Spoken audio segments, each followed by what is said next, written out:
Kita sekarang berada di Bandara Udara Komodo Kinabalu.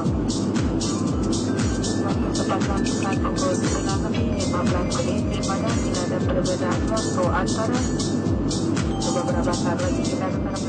Menyandang gelar Zamrud Khatulistiwa, Indonesia tidak pernah habis mengundang decak kagum, terutama mengenai keindahan alamnya. Kali ini saya akan mengajak Anda mengunjungi Labuan Bajo, sebuah kota yang terletak di Kabupaten Manggarai Barat, Nusa Tenggara Timur. Kekaguman segera memenuhi benak bahkan sebelum saya mendarat di kota yang memiliki arti pelabuhan suku Bajo ini. Lihat saja, bebukitan hijau yang menyembul di tengah perairan berwarna biru ini. Diliriknya Labuan Bajo sebagai objek wisata, rupanya diimbangi dengan keberadaan bandara kelas internasional bernama Komodo dan pelabuhan yang cukup representatif. Tak ingin buang waktu, saya segera mengunjungi salah satu ikon pariwisata Labuan Bajo, yaitu Gua Batu Cermin. Jarak dari pelabuhan ke Gua Batu Cermin hanya sekitar 6,7 km atau sekitar 17 menit waktu perjalanan, tentunya dengan asumsi jalanan tidak macet. Ya, ditemukan tahun 1951 oleh seorang pendeta yang juga berprofesi sebagai arkeolog bernama Theodor van Hoven. Akhirnya Gua Batu Cermin dapat bisa menjadi objek wisata yang kita kenal sekarang. Ini adalah titik pertama di mana saya akan mengajak Anda untuk berkeliling Labuan Bajo untuk melihat objek-objek wisata seru yang ada di sini. Let's go! Halo Bang. Apa kabar? Wiki dari Berita Satu. Saya nama Yedin, Pak. Oke. Komando untuk Gua Batu Cermin. Bang Yedin, siap nemenin saya muter-muter ya? Siap, siap. Oke, siap. kita muter-muter.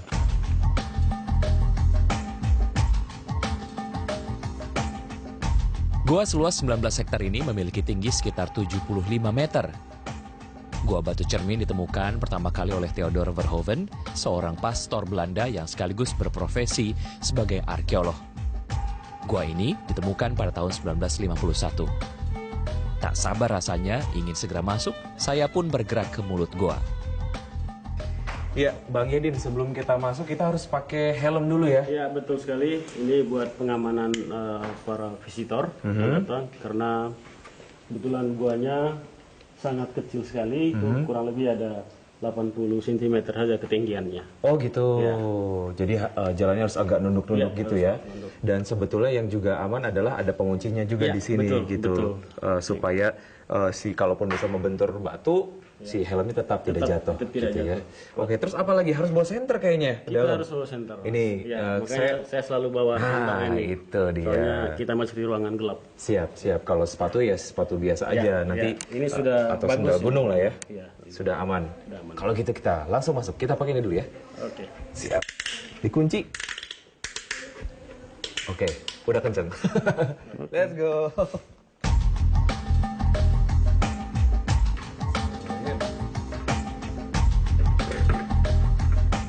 Walaupun jalan masuk ke gua cukup sempit, rasa penasaran saya terhadap gua ini mengobarkan semangat saya untuk terus masuk. Keingintahuan saya pun terbayar dengan gugusan dinding gua yang terbentuk dari proses yang terjadi ribuan tahun yang lalu. Berdasarkan informasi yang diperoleh sang pemandu dari beberapa literatur, berabad lalu tempat ini adalah dasar lautan. Lalu karena proses alam, batu-batu terangkat dan sebagian menjadi fosil. Ini dapat terlihat dari terumbu karang yang terlihat di dinding goa.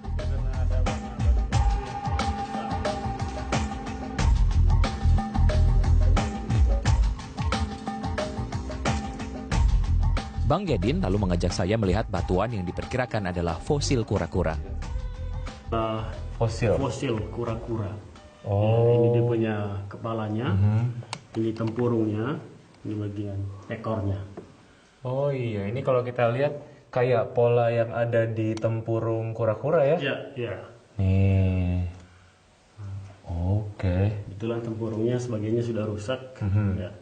Sebetulnya ini pertama kali ditemukan oleh Pak Theodor sendiri atau sebetulnya masyarakat lokal udah pernah menemukan, cuman karena memang mungkin belum tahu ilmunya kali ya, melihat ini sebagai hal yang biasa saja gitu ya, tidak ada yang spesial. Betul sekali Mas, betul sekali. Karena menurut dengan hasil penelitian beliau itu sehingga di ruangan ini ada menyerupai fosil-fosil. Oke, jadi kita jadi tahu Iya, gitu. kita jadi tahu. Baik. Sip, kita lanjut lagi. Ya, kita lanjut ke ruangan batu cerminnya itu. Dinding-dinding batu yang warna putih ini dan cahaya itu masuk di ruangan gelap di sebelah timur tadi. Oke, memantulkan Ya, cahaya memantulkan seperti cahaya. cermin. Iya, Makanya waktu itu langsung dinamakan batu cermin. Gua Batu Cermin. Iya, betul sekali. Oke. Pada dasarnya tidak ada cermin beneran di sini. Siap. Hanya namanya saja Ya, ataupun dan dulu juga itu kalau hujan deras sangat besar sekali hujannya itu tergenang air di sini.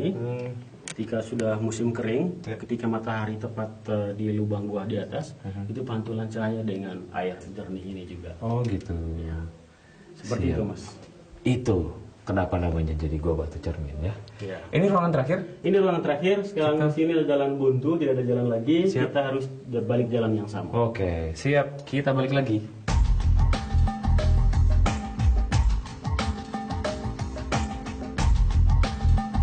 How do you know this area? It's an interview. Oh yeah, a bit, I guess. How do we know? I have someone, a guy told me in Komodo, and we saw it on the Lonely Planet. Yeah. No, and in La Pambaggio also. Okay, so you guys Google it, and that's Yeah. why you guys. Google it, we just discover now. Okay. Yeah, Oh, you don't Google it, but you just discover it. we just no, People yeah, told no, us and we didn't find it on Google.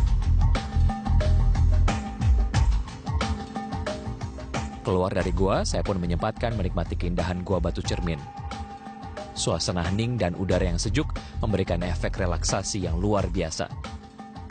Tetap di Travel Notes, usai jeda, saya akan kembali.